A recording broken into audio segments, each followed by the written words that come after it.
चलो welcome back to the class. हम एक चैप्टर पूरा कंप्लीट कर चुके हैं पार्टनरशिप का, चारों चैप्टर थे उसमें, और दूसरा पार्ट अब शुरू होगा कंपनी वाला, है ना। इसके न्यूमेरिकल हमने पढ़ लिए हैं, सारी वीडियोस वहाँ पे हैं 2 चैप्टर की। अब थ्योरी का पोर्शन शुरू होने वाला है, तो पहले थ्योरी का पोर्शन शुरू करेंगे, ये खत्म होगा, खत्म के बाद फिर दोबारा से न्यूमेरिकल स्टार्ट करेंगे एक बार, ठीक है। तो इसमें जो पहला चैप्टर है, वैसे तो पार्ट सेकेंड है, इसे यूनिट सेकेंड समझ सकते हो आप। यूनिट सेकेंड, और किससे रिलेटेड है ये? कंपनी से रिलेटेड है।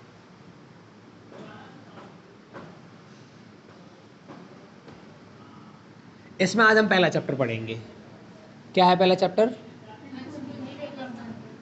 अंश पूंजी के लिए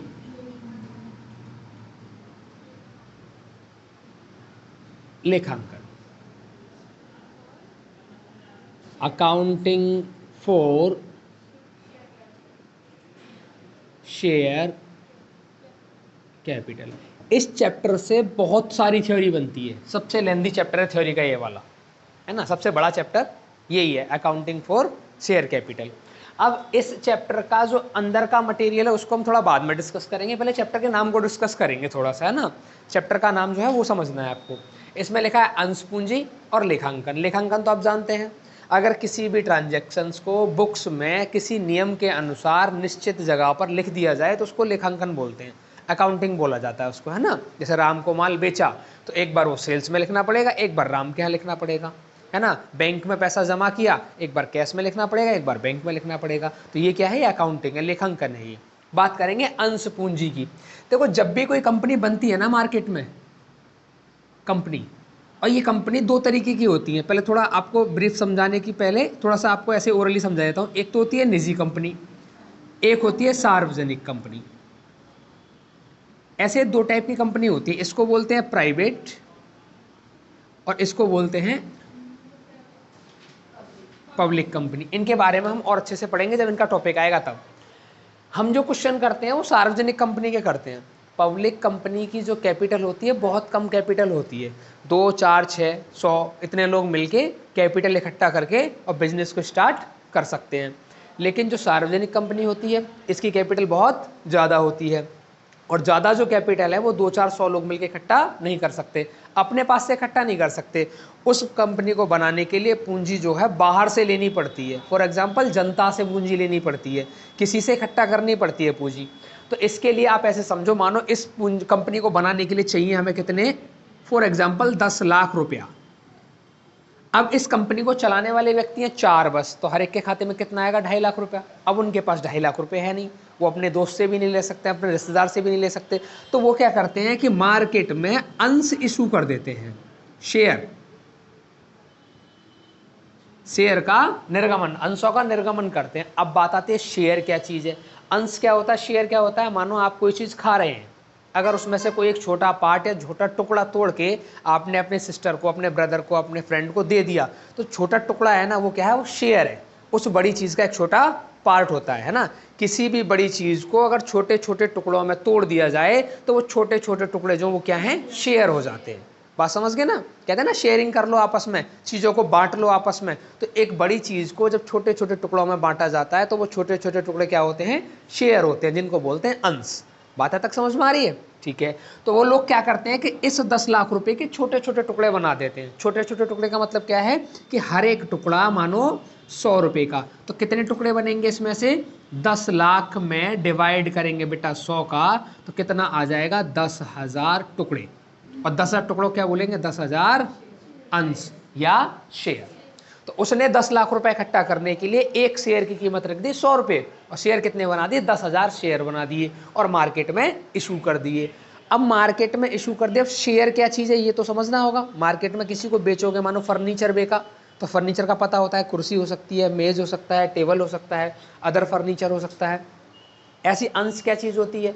अंश सिर्फ एक सिक्योरिटी होती है। सिक्योरिटी से मतलब है एक कागज़ का टुकड़ा, और कुछ नहीं है। दिखने में कोई चीज़ नहीं होती है, दिखने में सिर्फ एक कागज़ का टुकड़ा होता है, और उस कागज़ के टुकड़े पर कंपनी का नाम लिखा होता है, किसने वो कागज़ का टुकड़ा खरीदा है उसका नाम लिखा होता है, कितने रुपए का एक शेयर है वो भी लिखा होता है, कंपनी क्या वर्क करेगी वो भी लिखा होता है, और कितने रुपए के टोटल खरीद लिए हैं ये भी लिखा रहेगा। तो एक प्रमाण पत्र होता है ना जिसपे सारी बातें लिखी होती हैं, तो उसी प्रमाण पत्र या कागज के टुकड़े क्या बोलते हैं, अंश प्रमाण पत्र या अंश बोलते हैं उसको।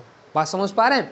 अब जो व्यक्ति जितने कागज के टुकड़े खरीदेगा उसको मल्टीप्लाई बाय 100 उतना ही पेमेंट कंपनी को देना पड़ेगा। आप कभी तहसील गए हैं?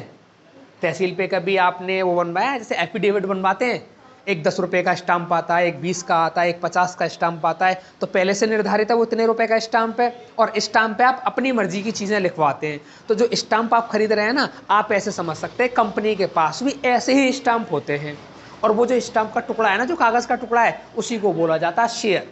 अगर 10 रुपये के आपने 100 स्टाम्प खरीदे तो आपको कितने रुपए देने पड़ेंगे, 1000 रुपये देने पड़ेंगे। अगर कोई 100 रुपये का स्टाम्प है और आपने एक खरीदा है तो कितने रुपए देने पड़ेंगे, 100 रुपये देने पड़ेंगे। यही तो होता है। वैसे यहाँ पे आप जितने कागज़ के टुकड़े, जितने अंश प्रमाण पत्र यहाँ से खरीदेंगे, आपको मल्टीप्लाई बाय 100, मेरे एग्जाम्पल के अकॉर्डिंग मल्टीप्लाई 10 भी हो सकता है, मल्टीप्लाई 50 भी हो सकता है, मल्टीप्लाई 1000 भी हो सकता है। इस एग्जाम्पल के अकॉर्डिंग मल्टीप्लाई बाय 100 उतने रुपए कंपनी को देने पड़ेंगे।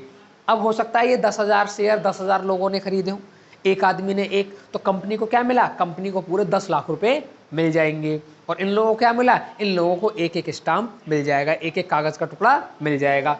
अब कंपनी को क्या फ़ायदा होगा इसकी वजह से, और इन व्यक्तियों को क्या फ़ायदा होगा इसकी वजह से। कंपनी को फ़ायदा ये है, कंपनी को पैसे मिलेंगे तो कंपनी अपना बिजनेस शुरू कर देगी। इन आदमियों को ये फ़ायदा है कि जब भी कंपनी बिजनेस शुरू करेगी और जब भी उसको फ़ायदा होगा, इन लोगों को प्रॉफिट में हिस्सा मिलेगा। जो आदमी किसी कंपनी में अपनी पूंजी लगा रहे हैं उनको उसका पैसा तो मिलेगा ना। मानो आपने दो लोगों ने मिलकर पार्टनरशिप होती है, एक ने लगाए 20 लाख रुपए, एक ने लगाया 1 लाख रुपया, और कल को पार्टनरशिप ने प्रॉफिट कमाया तो 20 लाख वाले को ज़्यादा प्रॉफिट मिल जाएगा और 1 लाख वाले को कम प्रॉफिट मिल जाएगा। यही तो मतलब है इस बात का। वैसे ही सेम यहाँ रहने वाला है। बताओ, ये अंश की बात समझ में आ गई? अंश क्या चीज़ है, क्लियर है एकदम बात? ठीक है। अब बात करते हैं कंपनी की। कंपनी क्या चीज़ है? ये जो हम कंपनी पढ़ते हैं ये कितने प्रकार की है तो हम बाद में पढ़ेंगे, पहले समझो कंपनी क्या होती है।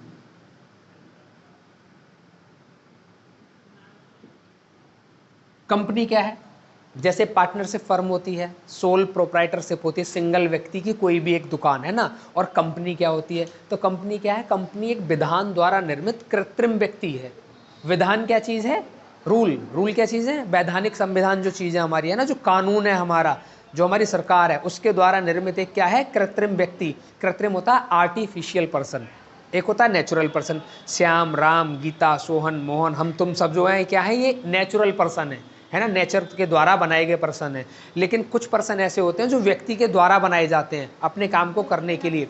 होते नहीं है, वो व्यक्ति के नाम से संबंधित होते हैं, उनको कोई चलाने वाला होता है लेकिन उनका नाम अलग होता है ना। तो ये क्या होते हैं? कंपनी क्या होती है? कृत्रिम पर्सन होते हैं, आर्टिफिशियल। रियल में नहीं होते हैं ये, इनके अंदर सांस नहीं होती है, इनके अंदर आवाज़ नहीं होती है, ये खाते पीते नहीं है, लेकिन ये पर्सन के तौर पे जाने जाते हैं, तो इसीलिए इनको बोलते हैं कृत्रिम व्यक्ति, है ना, आर्टिफिशियल पर्सन। बात समझ पा रहे हैं वाली? रोबोट होता है, रोबोट आर्टिफिशियल पर्सन होता है ना, वो भी खाता पीता नहीं, सिर्फ चार्ज होता है, वो आर्टिफिशियल पर्सन है। लेकिन है ना, जैसे हमारे सेंटर का नाम है वी कॉमर्स, वैसे क्या है? ये आर्टिफिशियल पर्सन है, ये खाता पीता नहीं है। मैं हूँ, मैं इसका ऑनर हूँ, मैं नेचुरल पर्सन हूँ। मेरा सेंटर है, ये क्या है? ये आर्टिफिशियल पर्सन है। मैं और मेरा सेंटर दोनों अलग अलग है, पृथक वैधानिक अस्तित्व है ना, वो तुमने पढ़ा होगा पार्टनरशिप में, है ना। तो कंपनी क्या है? विधान द्वारा निर्मित एक कृत्रिम व्यक्ति है। विधान में इसका एक नाम होता है, कोई ना कोई तो नाम होगा। इसकी एक सार्वभौम मुद्रा एवं हस्ताक्षर होता है, मतलब जब भी कोई व्यक्ति होता है उसका कोई ना कोई सिग्नेचर होता है ना, किसी भी डॉक्यूमेंट पर अपना साइन करेगा तभी वेरीफाई होता है। वैसी कंपनी की एक सार्वभौम मुद्रा का मतलब है मोहर, सील, एक मोहर होती है ना। और एक इसका सिग्नेचर हो सकता है, या तो सिग्नेचर होगा या फिर मोहर होगा। दूसरा, अपने जो इसके सदस्य हैं उनसे इनका अलग पृथक वैधानिक अस्तित्व होता है। इसका मतलब क्या है कि विधान में अगर किसी व्यक्ति ने कभी कोई गुनाह कर दिया, मानो मैं पार्टनर हूँ किसी कंपनी का या मैं किसी कंपनी का ऑनर हूँ और मैंने कोई गुनाह कर दिया है, तो इस बात का इफेक्ट मेरी कंपनी पे नहीं पड़ेगा, क्योंकि जेल किसको जाना पड़ेगा? मेरे को, लेकिन मेरी कंपनी वैसे के वैसे चलती रहेगी। लेकिन अगर कंपनी से कोई फ्रॉड हो जाता है तो उसका जिम्मेदार मैं नहीं रहूंगा, कौन रहेगा? मेरी कंपनी रहेगी, कंपनी को बंद कर दिया जाएगा। बात समझ पा रहे हैं? पृथक वैधानिक अस्तित्व का मतलब यह है कि दोनों व्यक्ति, कंपनी का मालिक भी अलग है और कंपनी वो भी अलग है, दो व्यक्ति अलग अलग होते हैं। बात के ले रहे हैं यहाँ तक? तो ऐसी कुछ डेफिनेशन हम इसके बारे में पढ़ेंगे, कंपनी क्या है और कंपनी का क्या विशेषताएं हैं। तो हमारा टॉपिक अभी क्या रहेगा? कंपनी की विशेषताएं।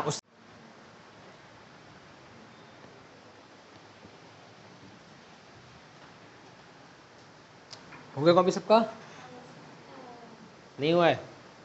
जल्दी करो। पढ़ेंगे क्या? कंपनी की विशेषताएं। जैसा भी कंपनी की डेफिनेशन में कुछ विशेषताएं हमने पढ़ ली थी, अब फिर एक बार फिर से पढ़ते हैं वन बाय वन करके। पहला दे रखा है विधान द्वारा निर्मित कृत्रिम व्यक्ति। मैंने बताया था कि कंपनी जो होती है वो कानून के द्वारा बनाएगी एक व्यक्ति है, लेकिन वो व्यक्ति कैसा है? आर्टिफिशियल है, वो हमारे जैसा नेचुरल व्यक्ति नहीं है। आर्टिफिशियल व्यक्ति में नेचुरल व्यक्ति में क्या क्या डिफरेंस है? नेचुरल जो पर्सन रहेगा वो सांस लेगा, खाना खाएगा, सोएगा, है ना, जागेगा, काम को करेगा, ये सब नेचुरल पर्सन है। आर्टिफिशियल में क्या होता है? उसके अंदर सांस नहीं होती, वो कुछ खाता पीता नहीं है, वो सोता उठता नहीं है ना। तो ये जो है ये क्या है? ये कृत्रिम व्यक्ति के तौर पे होता है, सिर्फ इसका नाम रहेगा। व्यक्ति कौन होगा? काम करने वाले व्यक्ति होंगे संस्था में, लेकिन नाम किसका होगा? इस कंपनी का होने वाला है। अगला क्या है? ऐच्छिक संघ। ऐच्छिक संघ का मतलब क्या होता है कि इसमें जो व्यक्ति जुड़ने वाले होते हैं ना, इसके साथ जो काम करने वाले होते हैं, उनकी इच्छा होती है, अपनी इच्छा के अनुसार वो जुड़ेंगे और अपनी इच्छा के अनुसार वो फर्म को छोड़ के जा सकते हैं, कंपनी को छोड़ के जा सकते हैं। ऐसा बिल्कुल भी नहीं है कि अगर कोई भी व्यक्ति एक बार संस्था से जुड़ गया तो उसको वापस जाने नहीं दिया जाएगा, ऐसा नहीं है। जब तक उसका मन है तब तक कंपनी में रह सकता है, और जब तक मन है तब वो बाहर जा सकता है। ऐसी कंपनी का पूरा है, जब चाहो कंपनी को आप बना सकते हो और जब चाहो उसको खत्म कर सकते हो। बात आ गई समझ में वाली? अगला क्या दे रखा है? वैधानिक, पृथक वैधानिक अस्तित्व। पृथक वैधानिक अस्तित्व का मतलब क्या है? लीगल एंटिटी है इसकी, है ना, सेपरेट। लीगल एंटिटी का मतलब ये है कि इसमें जो है, जो व्यक्ति ओनर है उसका वो अलग है और जो फर्म है वो अलग है, दो अलग अलग व्यक्तियों के तौर पे जाने जाते हैं। फॉर एग्जांपल आप ऐसे समझिए कि कोई बैंक है और बैंक मैनेजर जो है पूरे बैंक को चलाता है, सारे काम बैंक मैनेजर करता है। बैंक तो कोई काम नहीं करता ना, बैंक का तो सिर्फ नाम है। बैंक के जो एम्प्लॉय वो पैसा डिपॉजिट करेंगे, पैसे को आपको विड्रॉल करके देंगे, बैंक का मैनेजर पूरा मैनेजमेंट संभालेगा। लेकिन अगर किसी वजह से कल को बैंक में चोरी हो जाती है और चोरी में आपका 5 लाख रुपया 10 लाख रुपया चला गया जो बैंक में आपका जमा था, तो आप किसके ऊपर क्लेम करेंगे? बैंक मैनेजर के ऊपर या फिर बैंक के ऊपर? नहीं, आप बैंक मैनेजर के ऊपर क्लेम नहीं कर सकते। क्यों? क्योंकि आपका पैसा बैंक मैनेजर ने नहीं लिया था, आपने बैंक मैनेजर को नहीं दिया था अपना पैसा, आपने अपना पैसा बैंक को दिया था, बैंक के नाम पे डिपॉजिट किया था।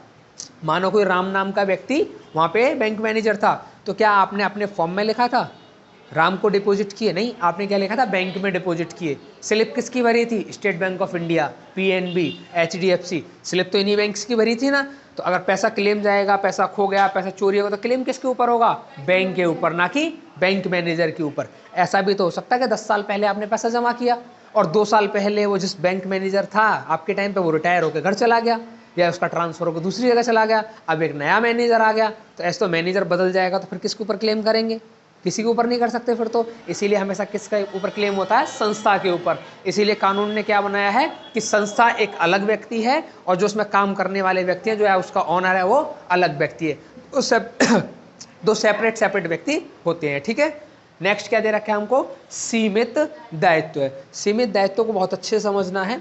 साझेदारी जो होती है वो असीमित दायित्व में होती है। असीमित दायित्व का मतलब क्या है कि जितना आपने पूंजी लगाई है उससे भी ज़्यादा आपको लॉस की भरपाई करनी पड़ेगी अपनी निजी संपत्ति बेच के। मानो आप 2 लोगों ने मिलके एक पार्टनरशिप फर्म बना ली और उसमें लॉस हो गया 4 लाख रुपए का, है ना, और आपकी पूरी जो फर्म की संपत्ति है वो है 2 लाख रुपए की, तो 2 लाख रुपए तो और लाने पड़ेंगे, कहीं ना कहीं से लॉस हुआ है, किसी को देने हैं, तो 2 लाख रुपए कहाँ से लाएंगे? आप अपनी निजी संपत्ति बेच के 2 लाख रुपए लेके आएंगे। लेकिन कंपनी में ऐसा बिल्कुल नहीं है। कंपनी में क्या है? सीमित दायित्व है। इसका दायित्व एकदम सीमित रहता है। कहाँ तक सीमित? जितना आपने शेयर खरीदा है ना, सिर्फ वहाँ तक सीमित।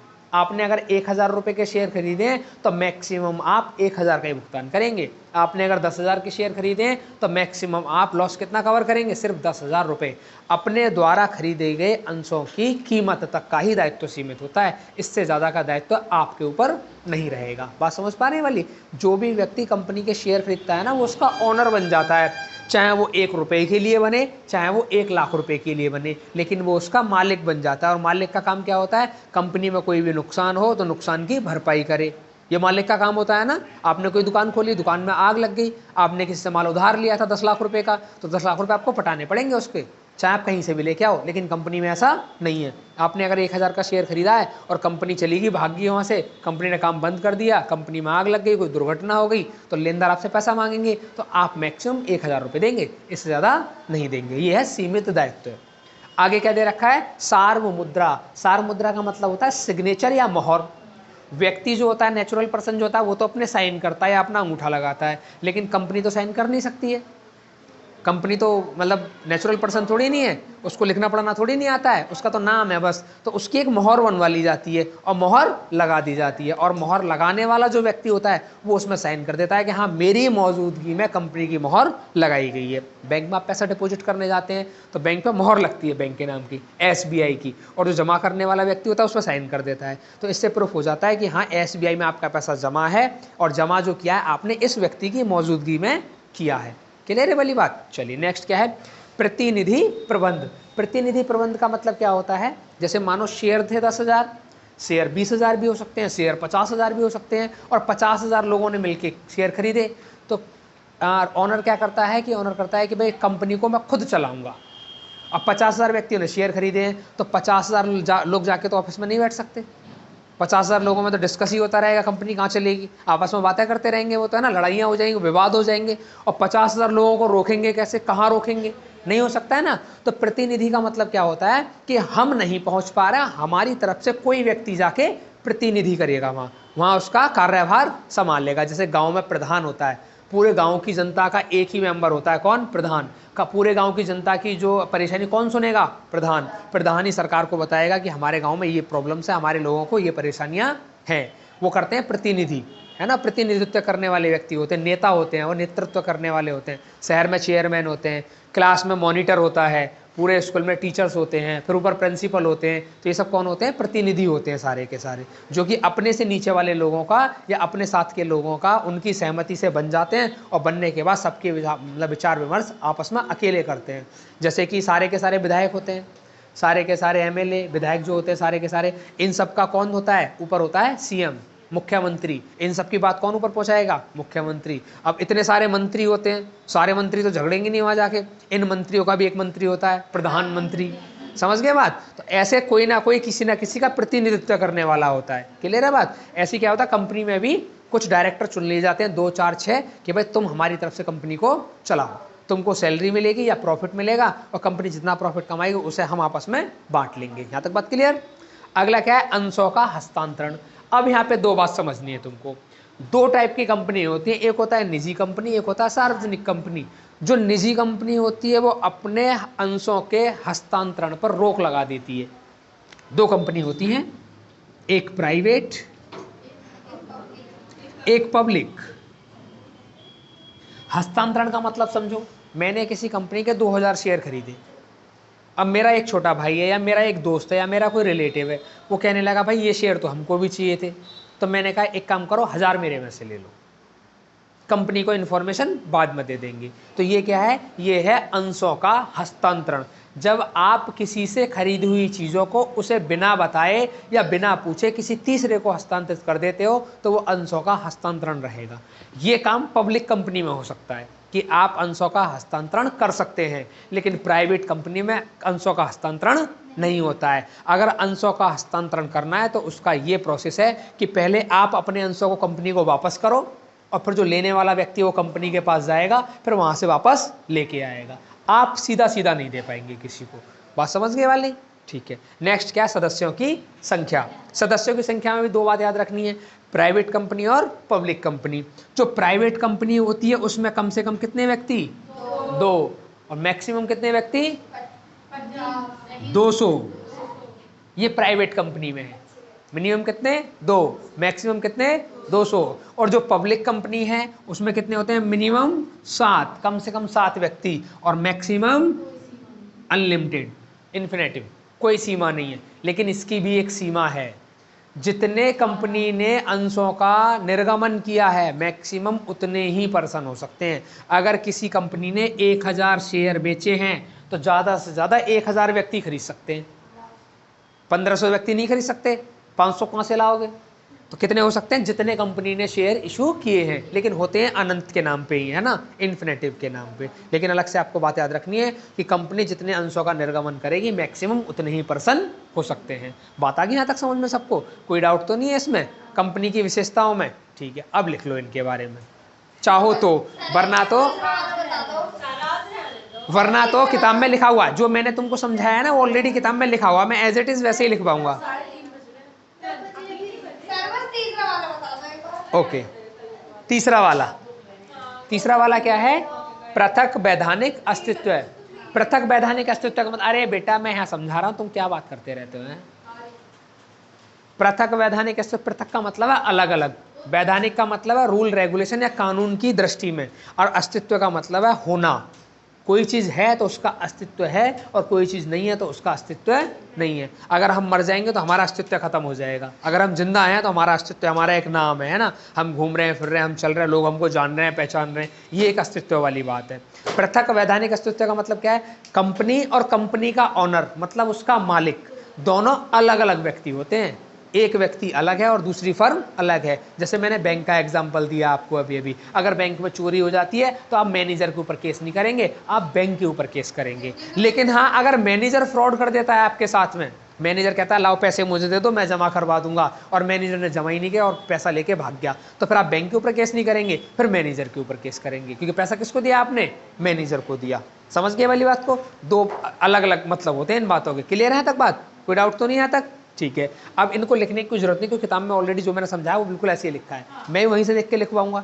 एक दो लाइन चेंज हो सकती है तो वहीं से पढ़ लेना है, वहीं से पढ़ लेना है।